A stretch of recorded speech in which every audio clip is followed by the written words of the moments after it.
And now, the part of the show that you usually skip, but wait, don't touch that dial just yet, because today's sponsor might just change your life, or at least your bathroom habits. Let's talk about the potty toolkit from, yep, you guessed it, Nurtured First. Picture this. You're a parent staring into your toddler's eyes as they proudly poop in the corner. You've tried everything, letting them run around naked, promising them a toy pony if they use the potty, and even contemplating moving to a deserted island where diapers grow on trees. But nothing seems to work.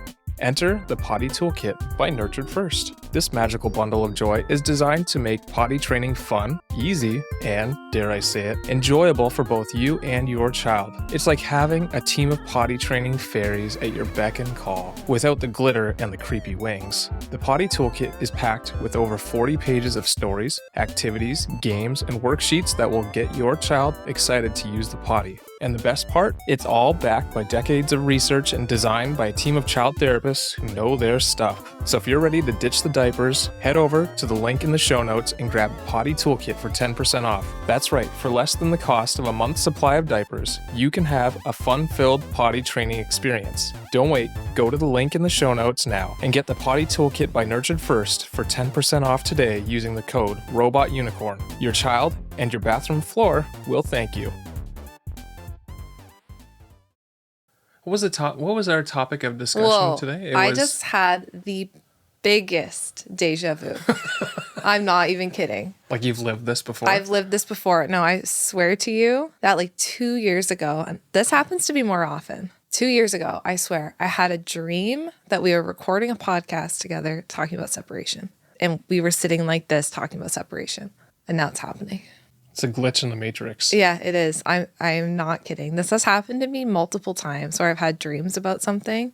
And then all of a sudden, like one time I had a dream and then we were like walking through this place. And then years later, you and I were walking at Disneyland together.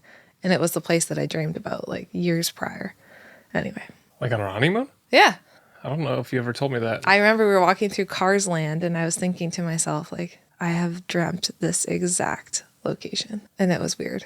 So this is like almost 11 years later to the day. And now you're just finally telling me that you I don't know why I never told you. I I think about this like once a week, how I dreamt that. And then we walked through it and I was like... You'd think about going to Disneyland once a week? No, like once a week I think about how weird it was when we walked through Disneyland, the Cars Land. And in my head I was like, I've dreamt this exact thing, like doing this exact thing with Scott. I think about that like and how once is a it week. that you've never told me this? I don't know. I thought I had. Who are you? I'm a dreamer. Honestly, it's kind of weird. But anyway, okay. I dreamt what's this. The whole point I dreamt of this conversation before. What is the point of this podcast today? Today, I wanted to talk about one of my favorite topics of all time. Do you know what that is? Separation. Yeah, I want to talk about separation today.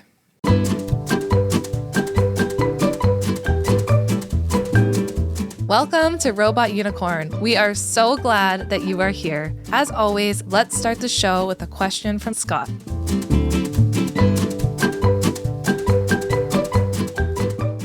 Jess, I've noticed that our children, Yeah? especially the two youngest, have been very clingy to you lately. Yeah.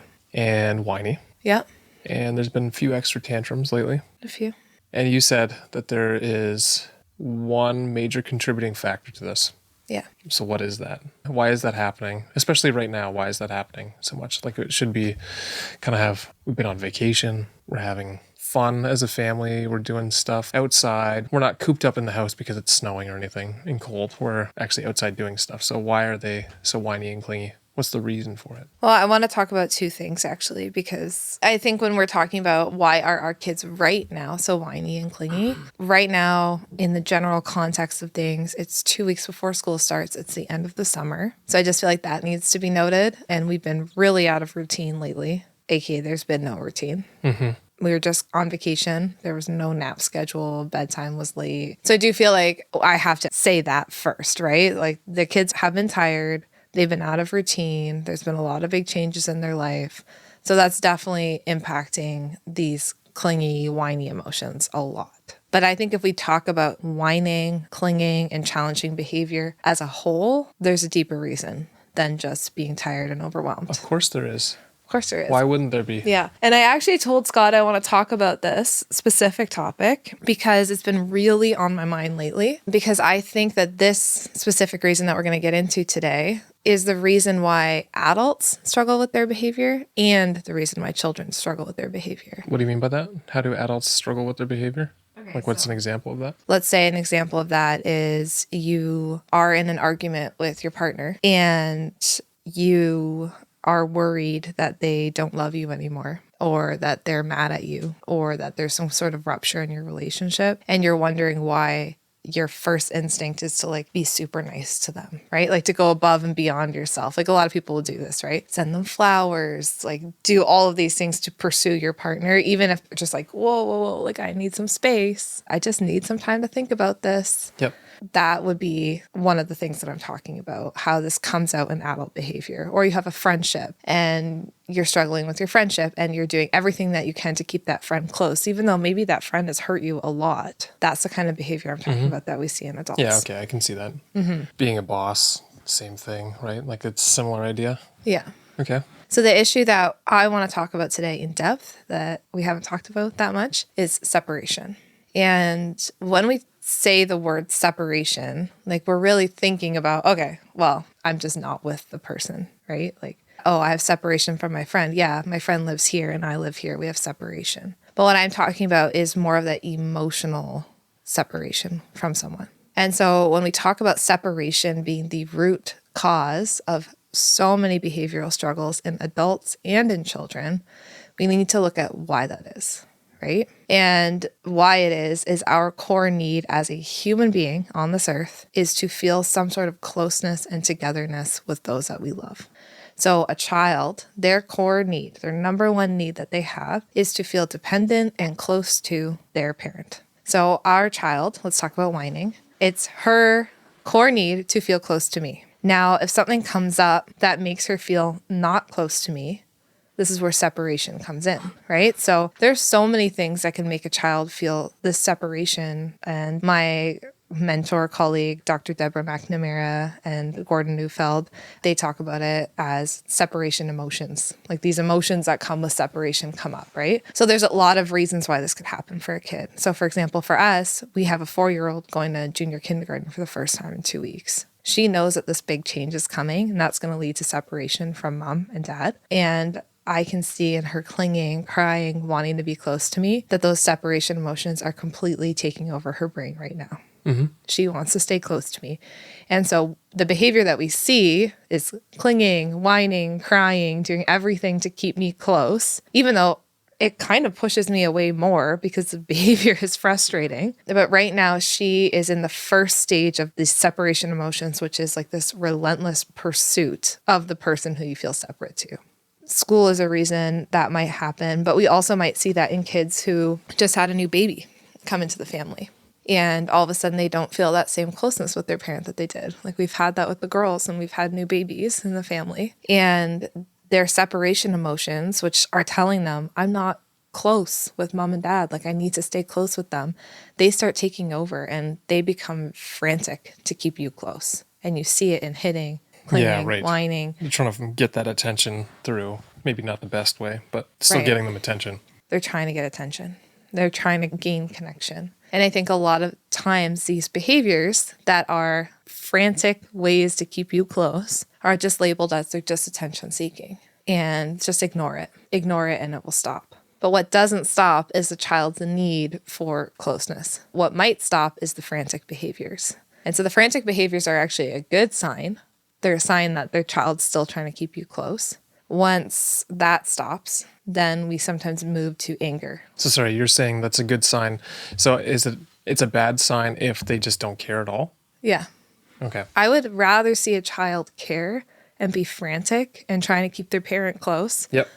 Even though it makes us frustrated as parents, and we can talk about how to deal with that frustration, than a child who doesn't care at all. Like a child that is so shut down. Like that's kind of They're just apathetic towards the... They're completely apathetic. And that's kind of the final stage of the separation emotions, right? So the separation emotions, it starts with this frantic energy, right? I got to keep you close no matter what. And that looks like the crying, the whining, even like the hitting of the baby Like, I know if I hit my baby sister, then my mom's going to give me attention because she's going to be disciplining me, right? After that, it turns into like a frustration or aggression. So in our practice, we'll get a lot of kids come in that are quote unquote angry. But when we unpack that anger, often underneath all of this anger is just this core need for closeness with their parent that they're not getting.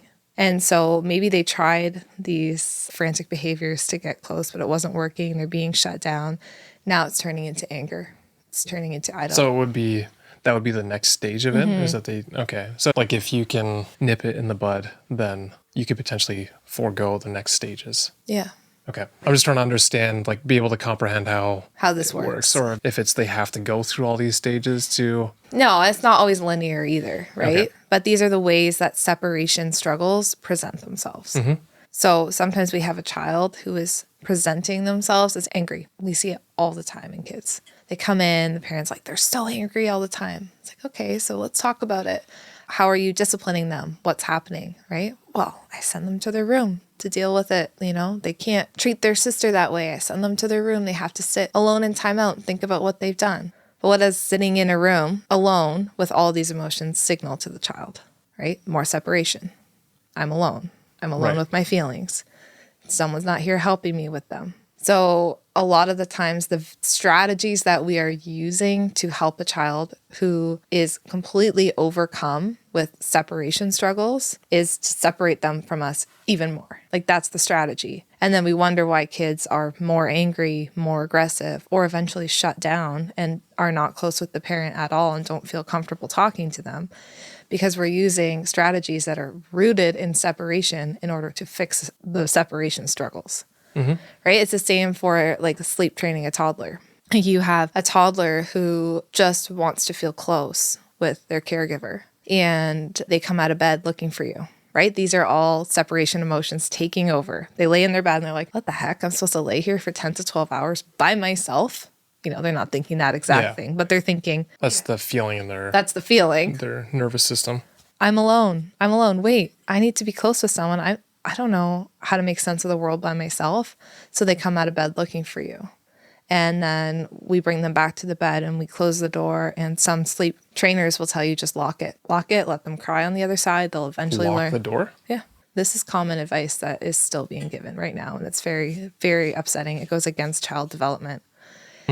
And like, or hold the door shut, let them cry on the other side. Eventually they'll learn that you're not coming back in. Well, what are we doing again? We're treating a separation struggle with a solution that's rooted in more separation. So what are we doing to kids? We're teaching them, you are alone with your emotions and I cannot help you with closeness. And so what happens then is we have a generation of kids that are being trained this way that learn that they can't rely on their caregiver to help them cope with these feelings. They don't have that feeling of closeness and they have to turn down those instincts inside of themselves to preserve themselves from being hurt by their parent over and over.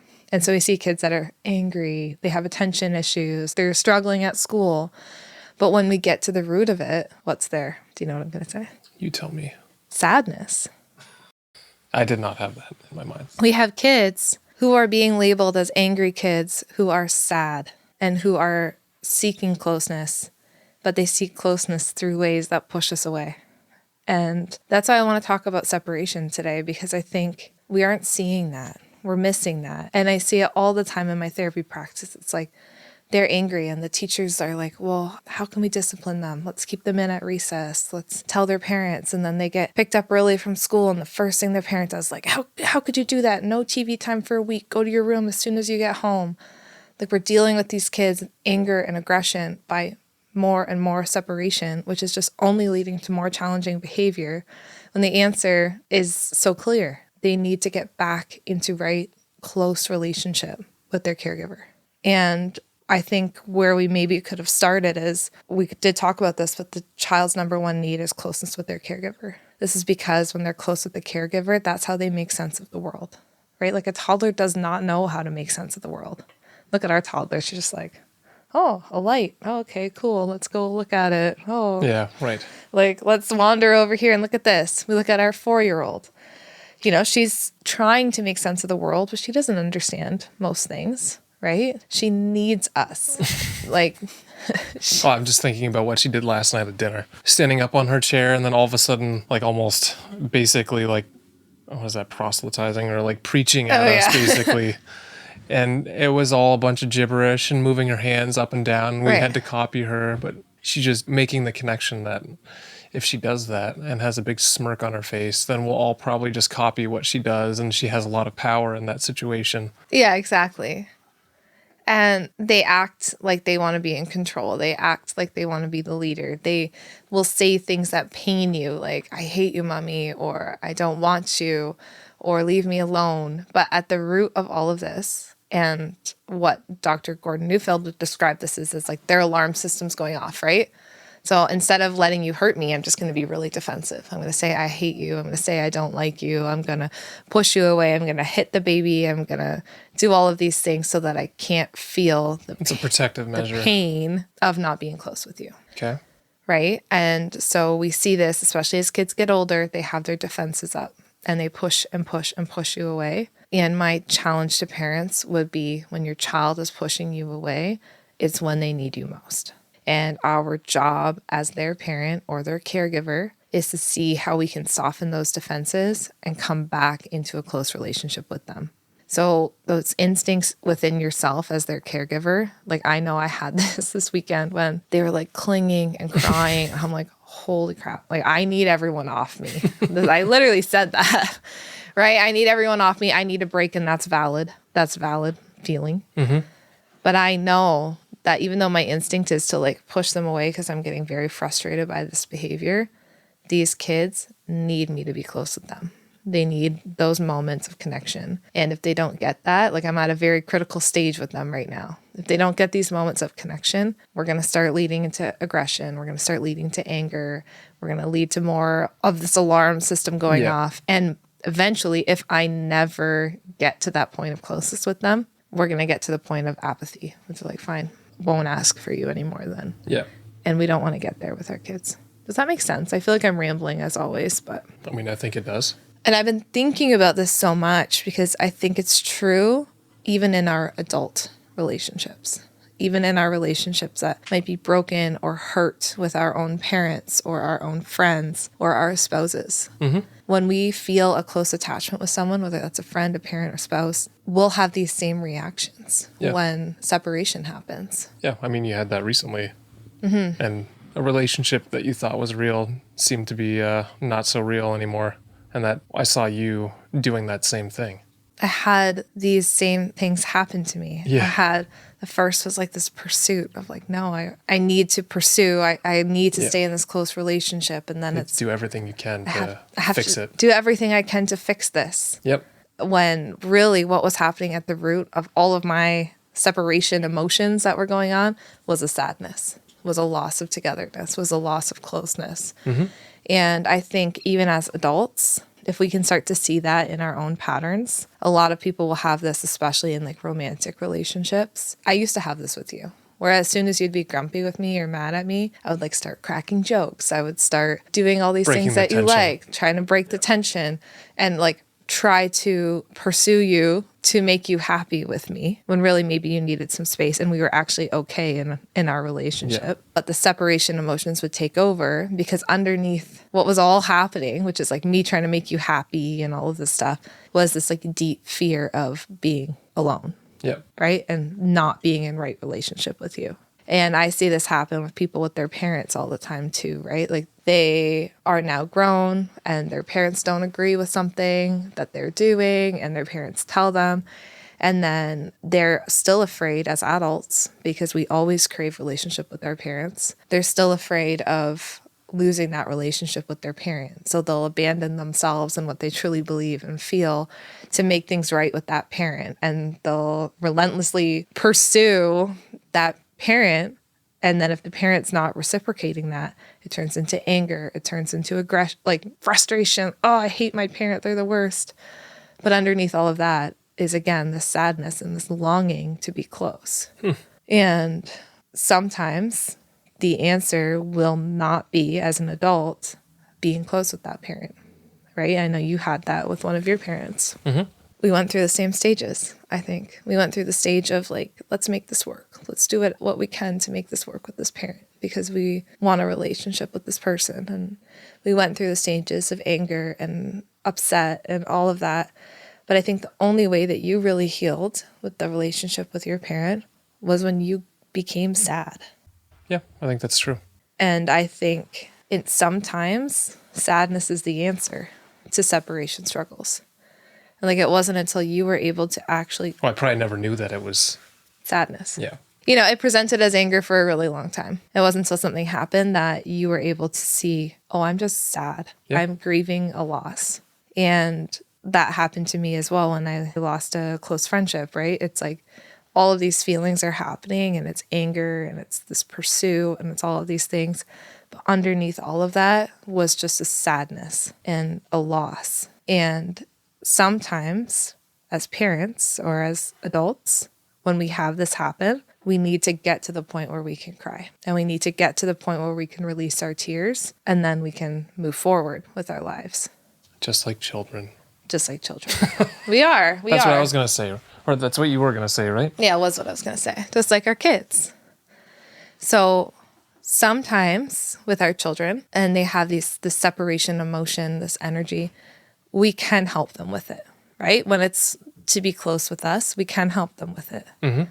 We can help them release tears. So for example, you have a new baby and your child is acting out, clinging, crying, whining, hitting the baby. What you're going to do is you're going to see how you can find what we call tiny moments, like those tiny moments with your child, and try and build closeness back in so that they know you're still caring for them. Mm-hmm. It's things like, hey, I know it's really tough right now and I'm really missing hanging out with you. Like, what can we do together? And it's also allowing them to feel their tears about it. You're not going to fix it all. But when we can get to the root of the separation struggles, which is like a sadness over maybe not being as close or things in life changing, and our child can cry about it, things can really shift.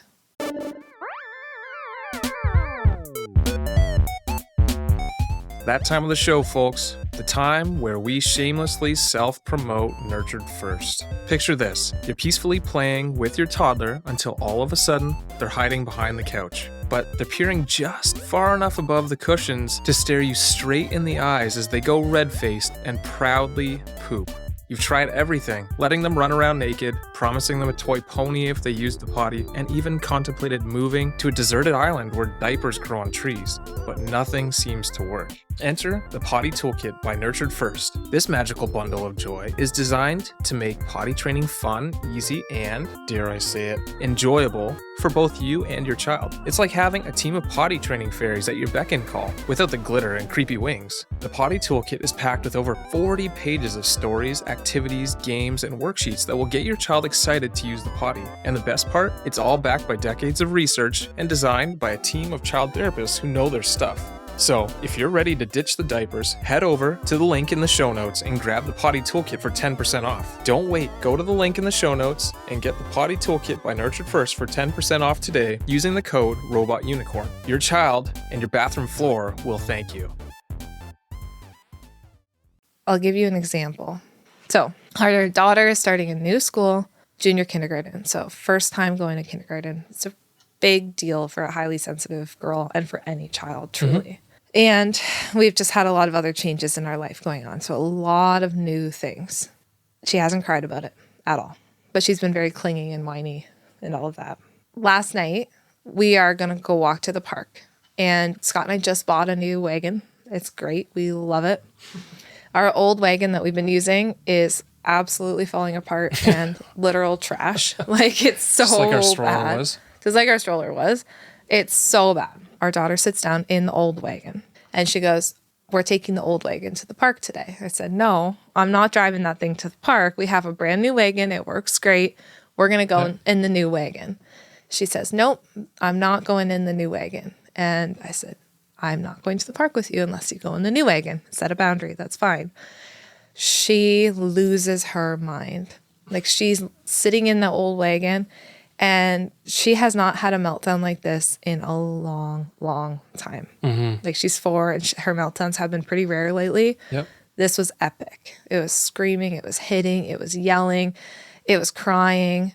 And I sit beside her as she's doing all this. And I go, I wonder if sometimes new things are a little bit tricky. And the tears just started streaming down her face.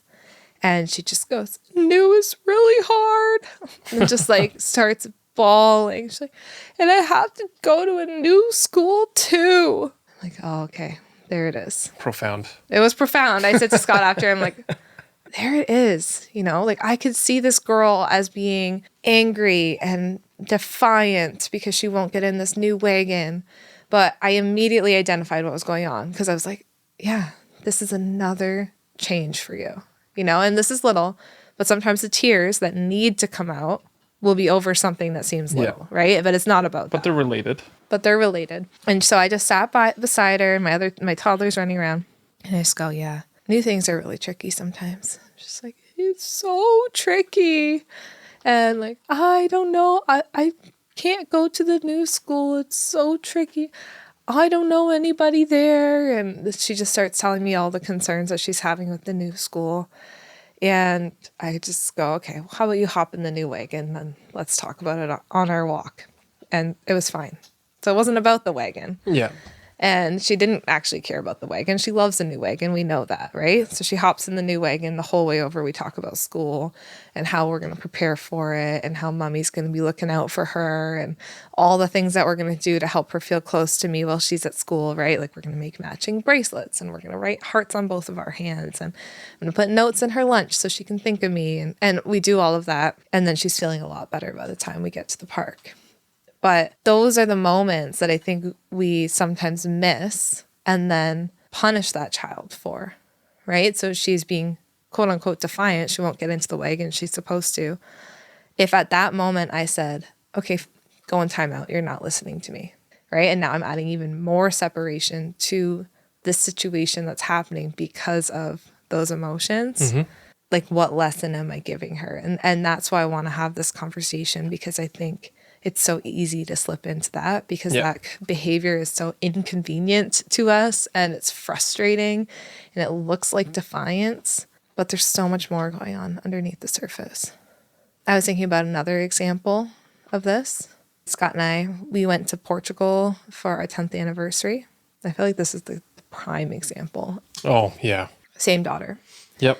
Our highly sensitive kids will struggle even more with separation, but same daughter. So we went to Portugal right before our anniversary and I did everything I could to try and bridge the separation before we went. Like I wrote her love notes. We talked about the trip. I put hearts on both of our hands. Like I did all the things. But while we were away on the trip, it was the longest I've ever been away from her. Something like shut down in her towards me. So we didn't even have like the anger, the aggression, the pursuit. Yeah. She, to preserve herself, just shut down. Yep. And I was her favorite. Yeah. When we got home, she would not be with me. She would not have a hug from me. She would not be by me. She called me gross and yucky. She told me she didn't like mommy over and over and over. She told me she only loved daddy. Like she pushed me away so hard. Yeah. And it was honestly so difficult. Like internally, I was so sad. My own separation emotions were coming up. And so then I'm trying this pursuit to get her close, but it was just pushing her away even more. And I can't say I didn't hate it. Well, you liked being the favorite one for a while. There was that. But I've never seen that type of behavior from her before. It was like she just shut down towards me. And usually we're very close. Yeah. And it took me several weeks to rebuild that. And it was showing up for her in tiny moments. It probably took like a month. Over a month, maybe. It took a long time to rebuild it. Like for me as the parent, it was heartbreaking. And I can see how parents who don't know that have to keep showing up, even when they keep pushing me away, right? Like I would do things like I would just make her favorite food for dinner and be like, I'm thinking of you. I made your favorite food. I made you mac and cheese for dinner. She'd be like, I don't like mommy. And I have to control my reaction to that and be like, it's not about that. Her defenses are just so high right now. She doesn't want to feel hurt. Yep. She doesn't want to feel that separation again. So I have to tell myself that, right? Just keep showing up, Jess. Keep showing up, even though she's saying she hates you and she doesn't like you. So I kept doing these little things that I knew mattered to her. Did she say that, or did she just say, I like daddy? No, she would say, I don't like you, mommy. Mommy, you're gross. I don't like you. Mommy's yucky. I got a lot of that. And I kept showing up for her, kept doing little things that I knew that she would like, kept just saying, you might think I'm yucky. That's okay. I do love you. And like, I just kept doing that over and over. And then one day, Scott was away and we were watching TV and she wanted a certain show on. I couldn't figure it out. She said, the show with the ball. I'm like, every show has a ball in it. Like, I don't know what show you're talking about. And she got so mad. Again, it was like this huge meltdown. And she had not had a meltdown since before we left for Portugal. And this was like a month later. And I was like thinking to myself, man, this girl has some tears that have to come out eventually.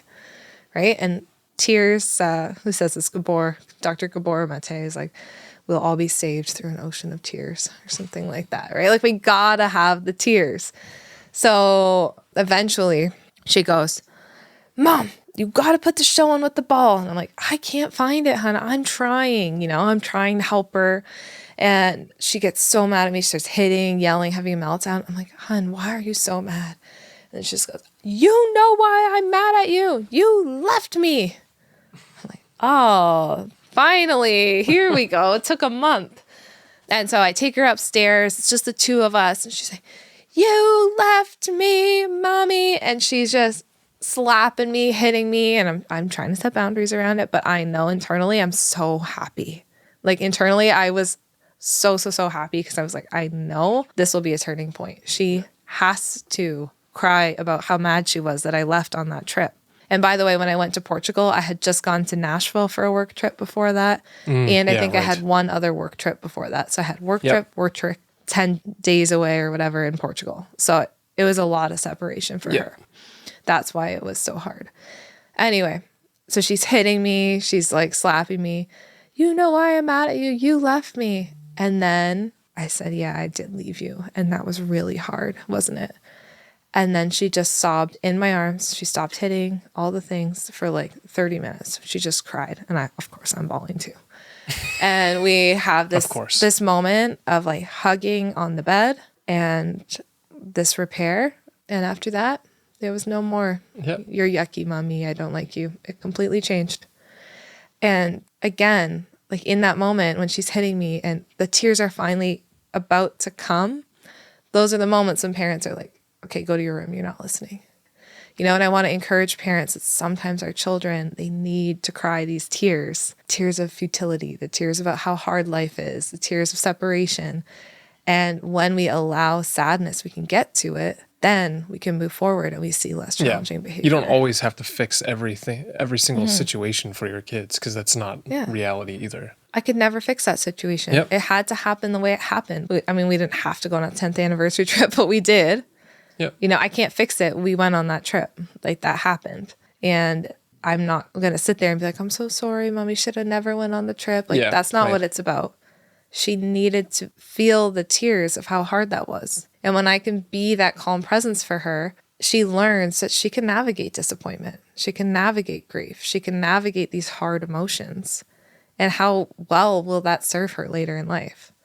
Like how many adults do we know who struggle with angry? Oh, that guy's really angry. He's just an angry man. Right? Mm-hmm. That woman, she's just rude. Like, are they rude? Are they angry? Or are they sad? And they can't feel that sadness. I would argue that they're sad. And underneath an angry man or an angry woman is those tears that can't come out because they're so highly defensive and they don't have a way to feel safe to let out those tears. So that's separation for you. It's just very chill topic. Very chill topic, yep. Well, I think that's a good place to end. Yeah. I think if people have any questions or comments, please send us an email. But I think that... Yeah, and I'm sure you will. It's a big topic. Yeah. And it's one we'll talk about again and again, but it's something that I think is just incredibly important to have in mind. A lot of that stuff is new information for me too. So, okay. Well, there you go. Thanks for sharing. Well, thank you for listening again to my ramblings. I'm happy you're here. And Scott and I also just want to say, well, I'm just making this up, but I think you want to say this too. Just thank you for the support of the podcast. Yeah. Honestly, it's been amazing support. Yeah, it's been amazing support. We read the DMs. Like if you send them to me on Nurtured First, I read them to Scott. We talk about them together. Your feedback on this podcast is what shapes it. Yeah, for sure. We're trying to make it evolve into what people want. So, I mean, it being our first few months doing this, we appreciate all the support and the feedback that we've received so far. Mm-hmm. Yeah, thank you so much. Like we could never have imagined how many lives this podcast would already touch. And that comes from you listening, sharing it, talking about it. And we just really appreciate you. So thank you. We're so glad that you're here. Thanks. See you next time. Talk next time. Hey friends, thank you so much for listening to today's episode. We are glad that you are here. If you enjoyed today's episode and found it interesting, we'd really appreciate it if you'd leave a rating and a review. Scott and I actually sit down together and read them all. A 5-star rating helps us share our podcast and get these important messages out there. Thank you so much for listening, and we can't wait to talk to you again next time.